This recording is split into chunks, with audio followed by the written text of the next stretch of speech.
하나님 아버지 감사합니다. 하나님 오늘도 복되고 거룩한 주일을 허락해 주시고 우리의 영혼과 육신이 강건하여 오늘도 예배 앞으로 나오고 무엇보다 말씀을 들을 수 있는 기회를 주심에 감사드립니다.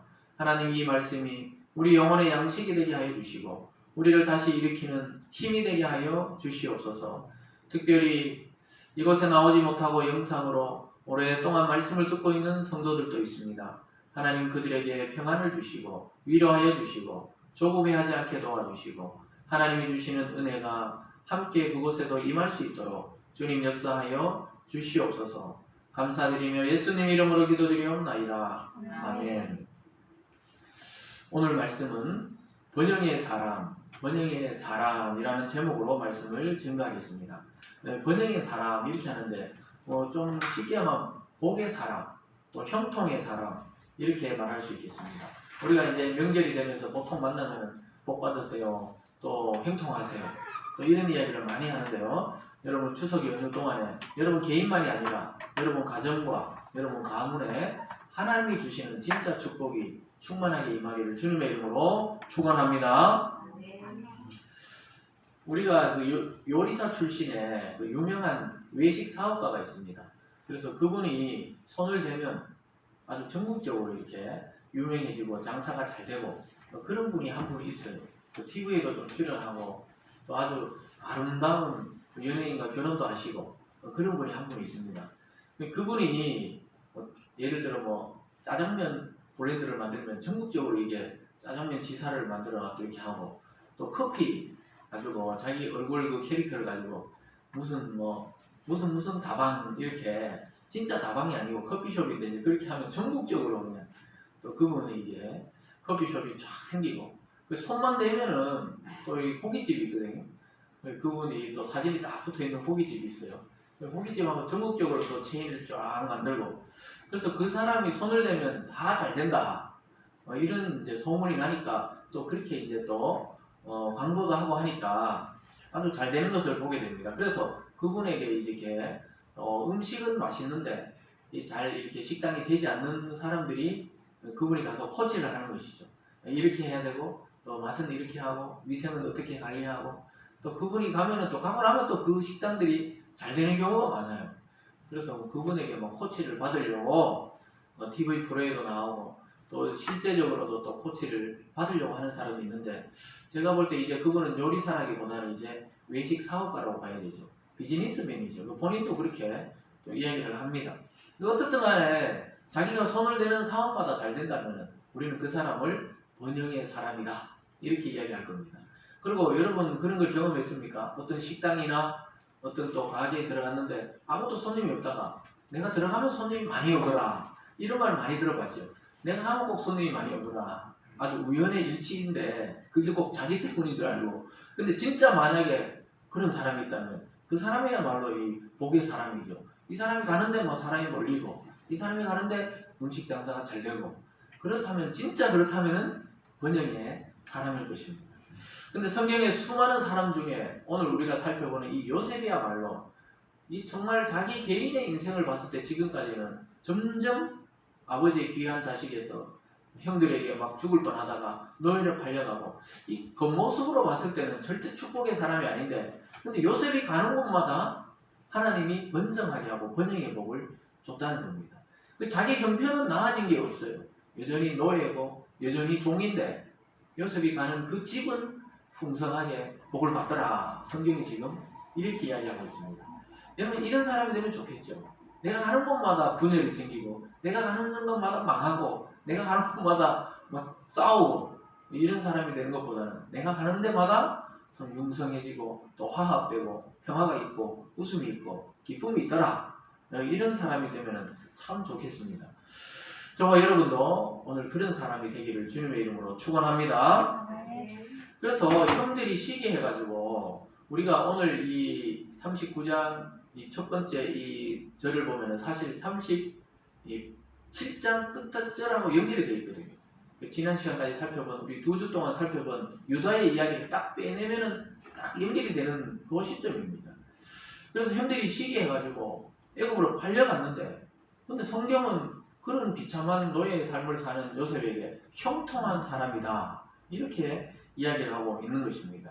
성실하게 자기 일을 그런데 감당해요. 이 요셉의 특징이 뭐냐 하면 그 어려운 상황 속에서도 그 현실을 받아들이는 사람입니다. 그래서 거기서 또 자기 성격대로 성실하게 하나님 앞에 양심적으로 일을 해내던 그런 사람이 바로 요셉이었습니다. 그런데 사람들이 볼 때는 참 자기는 그냥 아무도 모르고 자기 일을 하고 있는데 사람들이 볼 때는 저 요셉이 가는 곳마다 다 잘 된다. 요셉이 아주 손을 대는 것마다 번영한다. 이렇게 말하고 있었던 거예요. 자기도 모르게 자기가 그 축복의 사람이 되어가고 있었던 겁니다. 근데 예수님이 이 땅에 왔을 때도 마찬가지죠. 예수님이 육신으로 보면은 아무것도 자랑할 가문이 아니에요. 저 예루살렘에서 북쪽에 저 멀리 갈릴리에 아주 가난한 목수의 아들로 태어나가지고 그 동네에서 뭐 30년 동안 그냥 아버지 일을 돕다가 나타나서 하나님의 아들이라고 말씀을 전하니까 사람들은 도저히 그 모습을 봤을 때는 하나님의 아들이 아니다. 무시했습니다. 그 남루하게 옷을 입고 다니고 들판에서 자기도 하고 산에서 자기도 하고 한 제자 12명하고 같이 뭐 몰려다니면서 하나님 나라를 전하는데 도저히 저 시골 청년 그 볼 것도 없는 가문에서 태어난 저 사람을 하나님의 아들이라 받아들일 수가 없었어요. 근데 그를 믿는 자들은 그의 능력을 본 겁니다.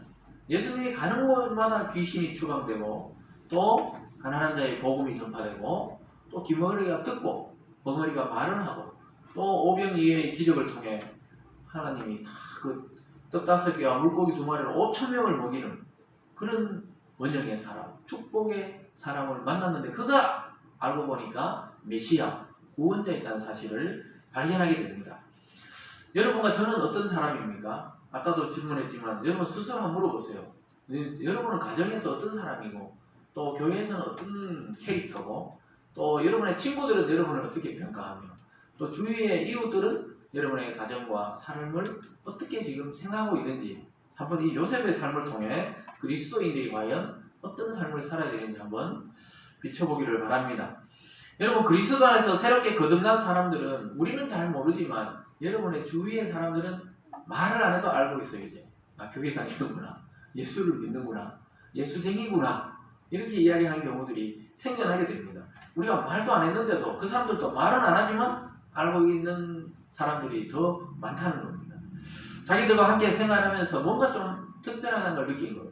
옛날에 예수 안 믿을 때와 예수님 믿을 때가 뭔가 삶과 말과 행동이 달라졌다는 것을 오히려 가까운 사람들부터 느끼게 되는 것입니다. 그래서 여러분과 제가 사실은 이 세상에 번영과 평화를 가져올 수 있는 그런 존재로 변화된 것입니다. 여러분 그리스도 예수께서 이 땅에 와서 하신 일을 이제 예수님은 그의 제자들에게 또 제자들은 복음이 전파된 이 교회와 성도들에게 그런 일을 하도록 부름을 받았습니다. 그래서 여러분은 이 세상에서 요셉과 같이 형통의 사람, 복의 사람, 복을 줄 수 있는 사람으로 변화된 줄 믿으시기 바랍니다. 여러분 그래서 고난과 핍박 가운데서도 이 땅에 진정한 평화와 번영을 선물해 줬던 예수 그리스도처럼 우리가 이 세상이 어렵다 하지만은 우리 예수 믿는 자들은 그리스도를 닮아서 이 세상에 축복과 번영을 빌어줄 수 있는 사람이 된 것입니다.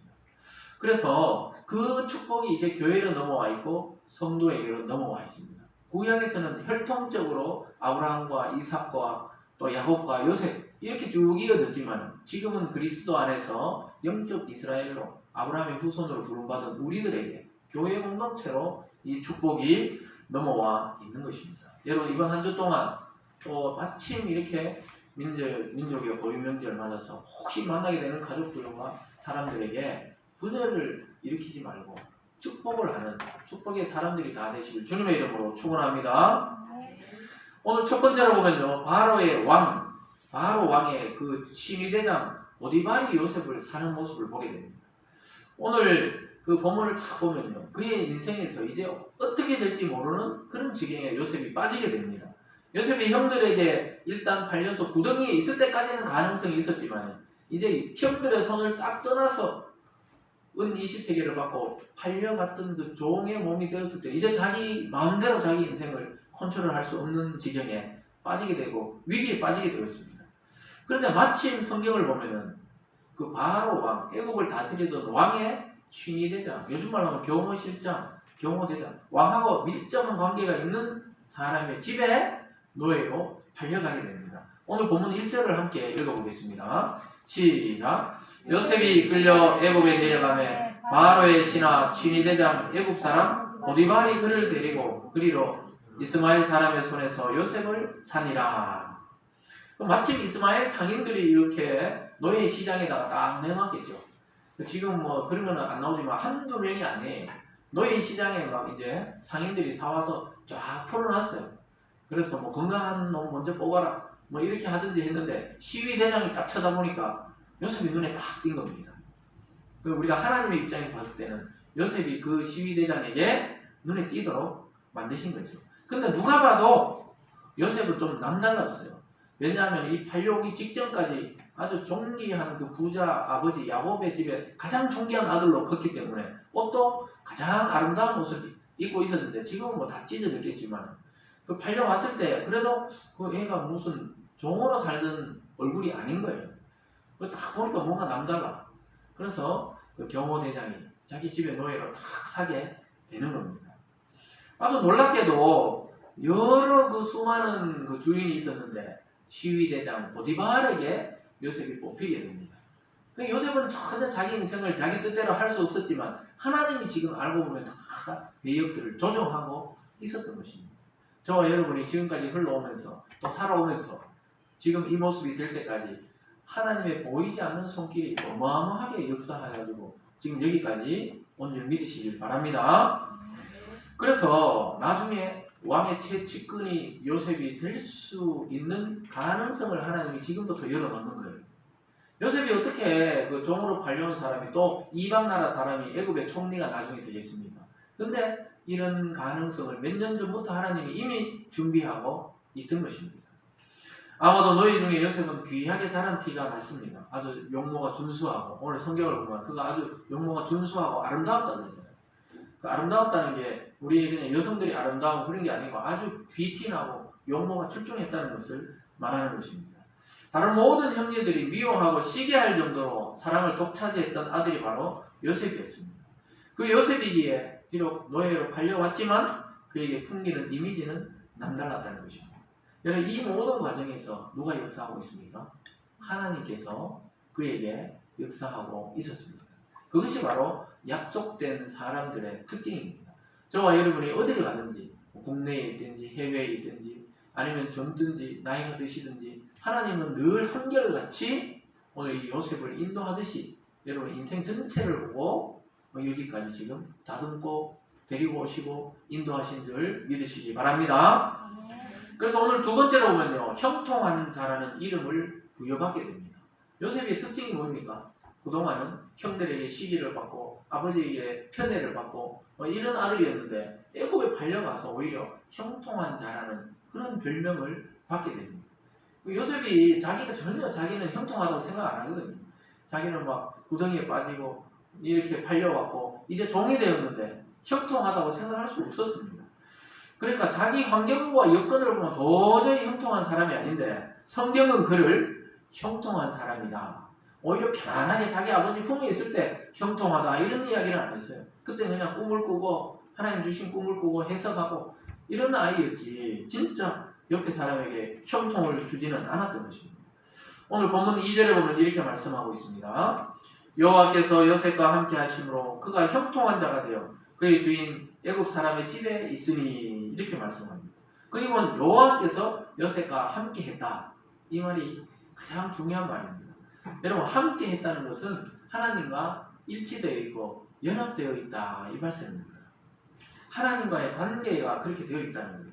여러분 하나님과 연합되어 있는 자는 이미 성경을 통해 보면 복을 받은 자다 이렇게 말씀하고 있습니다. 복의 사람이고 복 자체가 된 사람이다 이 말입니다. 여러분 그래서 이 요셉은 하나님과 함께 했기 때문에 다른 사람이 볼 때 형통한 자라는 자기는 몰라요 잘. 근데 하나님과 연합되었을 때 형통하다 이런 이야기를 듣는 것입니다. 저와 여러분이 그리스도 안에서 하나님과 연합되고 하나님과 일치되어 있다면 여러분이 우리 자신은 힘든데 우리도 지금 고난을 받고 있는데 주위에서 보면 여러분이 다 형통한 자로 보이는 것입니다. 하나님이 함께 하신다는 말은 신약에 오면 예수님께 붙여진 별명이죠. 예수님 별명이 뭡니까? 예수님의 별명? 천사들이 예수님 태어날 때 예수님 보고 뭐라 그랬어요? 그렇죠. 임마누엘. 하나님이 저희 백성과 함께 하셨다. 이런 표현으로 임마누엘이다. 이렇게 말씀하고 있습니다. 여러분, 하나님이 함께 하는 자를 세상이 당할 수가 없습니다. 세상이 아무리 이렇게 험악해지고 우리의 갈 길을 막아도 하나님이 함께하는 사람을 당할 자가 이 세상에 없는 것입니다. 하나님이 함께 하신다는 말은 그래서 임마누엘의 하나님, 저와 여러분과 함께 하시는 하나님의 그 증거가 누구입니까? 예수 그리스도고 그가 보낸 성령입니다. 그래서 우리가 그리스도 안에서 이와 같은 위치에 있게 되었습니다. 요셉은 예수님을 예표하기도 하지만 그리스도 안에 있는 우리 성도들을 상징하기도 합니다. 그러니까 요셉은 예수님의 상징이지만 또 우리의 상징이기 때문에 우리가 그리스도 안에 있으면서 이미 복의 사람이 되었고 하나님과 연합된 하나님의 자녀가 된 것입니다. 그래서 우리가 의식하든 안 하든 하나님께서는 영원토록 우리와 함께 하시겠다고 약속하셨습니다. 여러분, 그 언약의 표시로 예수님을 육체로 이 땅에 보내시고 우리를 위해 십자가를 지고 대속의 길을 걸어가신 것입니다. 여러분, 이 대속이라는 것은 굉장히 중요합니다. 지금 요셉이 사실은 요셉의 가정을 위해 지금 대속의 길을 걷는 거예요. 나중에 요셉의 온 가정을 요셉이 구원하게 됩니다. 예수님이 걸어가신 그 길은 대속의 길입니다. 대속이라는 것은 죄를 대신 지고 간다는 것이죠. 저와 여러분의 영죽을 우리를 영원한 생명으로 살리시려고 예수님이 십자가의 길을 대신 지고 걸어가신 것입니다.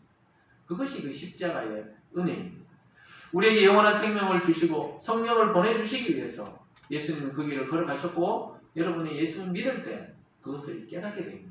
그래서 예수님과 내가 2000년 전에 그 인물 예수 그리스도, 그 십자가를 지신 예수가 나와 관계가 있으려면 성령과 말씀이 우리에게 믿어지고 그것이 나의 걸음으로 여겨질 때 우리가 구원을 받았다는 확신을 가집니다. 예수님이 골고다를 올라갈 때 채찍을 맞고 십자가를 지고 또 그 손과 발에 못이 박힐 때 그게 내구나, 그게 내 모습이구나, 그게 내가 죄인인 나의 모습이구나, 이걸 깊이 깨달을 때 구원의 확신이 들고 참 예수 그리스도가 우리에게 베푸신 그 사랑이 깨달아지게 되는 것입니다. 나중에 그 형제들과 부모가 요셉이 총리된 걸 깨닫고 고백합니다. 하나님이 이렇게 하셨다. 이걸 깨닫게 되듯이 우리가 그리스도를 깨닫게 될 때 성령이 우리 속에 오셔서 우리와 그리스도를 일치시키는 것입니다. 요셉은 하나님이 함께 하심으로 형통한 자가 되었습니다. 그래서 보디발의 집에 있게 되었고 더욱 놀라운 것은 그 주인 보디발이 요셉과 함께하는 여호와 하나님을 발견하게 됩니다. 나중에 여호와를 아마 믿었던 것 같아요. 보디발이 그걸 보게 돼요. 그래서 요셉은 계속 여호와라 그러고 기도하고 이런 걸 봤겠죠. 그러면서도 자기 집이 왜 잘 되나 봤더니 저 녀석이 우리 집에 오고 나서부터 복을 엄청나게 받았구나, 이걸 깨닫고 저가 기도하는 신 여호와를 깨닫게 되는 것입니다. 그래서 다른 노예들하고 완전히 달라요. 다른 노예들은 주인이 있을 때 막 열심히 한척하다가 주인이 어디 출장 가거나 이러면 막 띵자 노는 것이죠. 그냥 왜냐하면 어차피 내 재산도 아니고 대충 하자 이런 것이죠. 그래서 여러분, 사장님과 종업원이, 물론 종업원 중에도 성실하게 사장님처럼 하는 분도 있지만 마인드가 다르게 되어 있습니다. 월급을 받는 것과 월급을 주는 사람은 다른 거죠. 거기 보디발의 집에 있는 많은 종들 중에 요셉이 워낙 성실하게 하고 하니까 눈에 띄는 겁니다. 그러면서도 맡기는 일마다 성공해요. 요셉에게 맡기면 열매가 있어요. 요셉에게 맡기면 남는 게 있어요. 그걸 발견하게 되는 것입니다. 오늘 3절을 같이 한번 읽어보겠습니다. 3절입니다. 시작. 그의 주인이 여호와께서 그와 함께 하심을 보며 또 여호와께서 그의 범사에 형통하게 하심을 보았더라. 아주 이 보디발이 역시 그 제국의 왕을 옆에서 경호하는 경호대장답고 또 비서실장답아요. 이 사람이 아주 센스가 있어. 딱 보니까 사람 보는 눈이 있는 거예요. 수많은 사람을 대했을 거 아닙니까? 딱 보니까 여호와께서 그와 함께 하신다. 어떤 신이 저와 함께 한다는 걸 보게 된 겁니다. 그리고 그에게 모든 범사에 형통을 줬다. 여러분, 한 가지 일에 성공하는 건 쉽지만 모든 일에 형통했다는 건 모든 일에 성공했다는 거예요. 그 요셉에게만 맡기면 보디발이 걱정을 안 하는 거예요. 왜냐? 반드시 그 일이 성취되고 열매를 맺기 때문에. 여러분, 그런 사람이 집에 있다면 얼마나 좋겠어요. 어떤 자녀 중에 쟤는 맡겨놓으면 반드시 뭘 결과를 가져온다. 또 어떤 직장에서 어떤 상사가 어떤 부하 직원에게 저 친구에게 맡기면 뭐 확실하다. 잊어보고 편안하게 나 있으면 된다. 이런 사람이 있으면 그 사람에게 맡길 거 아니에요. 그런 거 보면은 이 보디발도 아주 지혜로운 사람이에요. 종들을 다룰 줄 아는 사람입니다. 그 딱 모든 일에 그냥 결실이 있고 성공하니까 나중에는 다 맡겨버립니다. 요셉이 하는 일마다 또 요셉이 가는 곳마다 번영을 하고 또 축복이 되고 이러니까 주인이 뭐 눈으로 그걸 보고 확인할 정도예요. 보통 종들에게 맡기면 한 개를 맡기면 뭐 2개 남기는데 요셉은 그냥 한 개를 맡기면 10개를 남기고 이 정도가 형통한 사람이라는 것이죠. 누가 봐도 저 인간이 하는 게 아니고 저 요셉이 믿는 하나님이 하셨잖아요. 왜냐? 한두 가지가 아니고 모든 일을 형통하게 했다는 겁니다. 여러분 쉽지 않죠. 어떤 한 가지 일에 성공하기는 쉬워도 하는 모든 일에 손대는 것마다 성공하고 번성하기는 쉽지 않습니다. 그런데 요셉이 하는 일은 바로 그랬다는 것입니다. 범사에 형통한다는 것은 그래서 쉬운 일이 아니죠. 하는 일마다 뭐 요즘 말하면 대박을 막 터뜨리는 거예요. 어떤 사업을 하면 막 대박을 터뜨리고 이 일을 하면 여기 또 터뜨리고 저기 또 터뜨리고 완전히 나중에 나라를 먹이 살릴 정도로 큰 기업을 이루고는 그런 사람들이 있죠. 요셉 자신은 여전히 노예의 신분이었습니다. 이것이 중요해요. 여전히 요셉은 노예였다는 거예요. 뭐 주인 집이 아무리 잘 돼도 자기는 그냥 거기서 밥 빌어 먹는 노예였습니다. 노예. 그걸 못 느껴요. 그냥 요셉은 자기 성격상 하나님 믿는 사람으로 양심상 성실하게 하는 것이죠. 근데 하나님이 그 주인 집을 계속 융성하게 했던 것입니다. 사랑하는 여러분, 우리들이 그리스도인답게 만약에 정말 그렇게 살아간다면 우리도 요셉 못지않은 형통의 사람, 번영의 사람으로 살아가게 되어 있습니다. 우리 자신은 고단하고 우리 처한 환경은 변함이 없고 우리의 상황은 늘 그대로 같은데 위대하신 하나님을 바라보면 우리 주변의 사람들에게 축복을 주는 것을 보게 됩니다. 목회를 해보면 그래요. 목사는 1년 해도 목사, 10년 해도 목사, 은퇴해도 목사. 목사는 뭐 올라가는 직급이 아니에요. 근데 우리가 축복해주고 기도해주고 또 막 번성을 빌어줬던 그 성도들을 보면 청년들을 보면 나중에 막 큰 인물이 되기도 하고 뭐 그렇거든요. 그런 거 보면은 부러운 게 아니고 아 하나님이 참 우리가 했던 기도와 축복들이 그냥 헛것이 아니구나 이것을 깨닫게 됩니다. 여러분 예수님 안에서 이미 하나님의 자녀가 되고 축복의 사람이 된 여러분들이 오늘 한 해 가는 곳마다 또 매일매일 가는 곳마다 축복을 선언하시기를 주님의 이름으로 축원합니다. 아멘. 오늘 마지막 세 번째로 보면요. 그렇다면 이렇게 진짜 요셉이 가는 곳마다 번성하고 번영했던 이유가 무엇인가? 손대는 곳마다 잘된 이유가 무엇인가? 결론적으로 말하자면 아브라함에서 약속하신 그 언약의 복을 상속받았기 때문에 가능한 겁니다. 아브라함에게 주신 약속이 뭐였습니까? 하나님께서 아브라함에게 창세기 12장에서 우리가 살펴봤죠. 그를 불러서 네가 어디로 가든지 내가 복을 주고 네가 저주하는 자에게는 저주하고 축복을 주는 자에게는 축복을 주고 그리고 이 언약이 대대로 상속되게 하겠다. 아브라함의 후손에게 이 복이 상속대로 하겠다. 이렇게 약속이 체결되어 있는 겁니다. 그래서 하나님은 그걸 기억하고 이삭에게도 또 야곱에게도 오늘 요셉에게도 그리고 요셉의 후손들인 그 이스라엘 민족에게도 나중에는 다윗 왕에게도 결국은 그리스도 안에서 모든 인류가 축복을 받도록 아브라함에게 약속이 그렇게 되어 있는 것입니다. 그래서 우리가 예수를 믿으면 영적으로 아브라함의 후손이 됩니다. 그래서 그 축복을 우리에게로 다 물려받아서 지금 우리가 그 복을 지금 받아 누리는 것입니다. 우리나라에도 뭐 대기업 보면 대부분이 자식에게 상속하잖아요.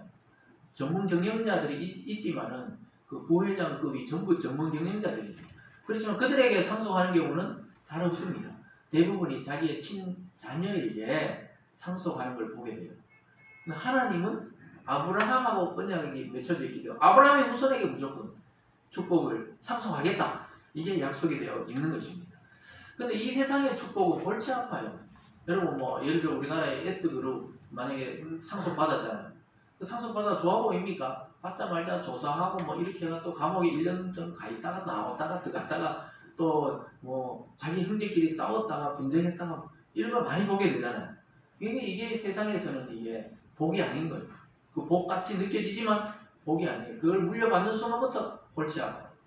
왜냐하면 그 경영권을 방어해야 되고 또 회사가 무너지지 않도록 해야 되고, 또 집안끼리 막 이 유산에 대한 다툼이 있기 때문에 끝까지 이렇게 막 다퉈가지고 형제끼리 감옥 보내기도 하고 자기 스스로 죽기도 하고 이런 일들이 너무너무 많습니다.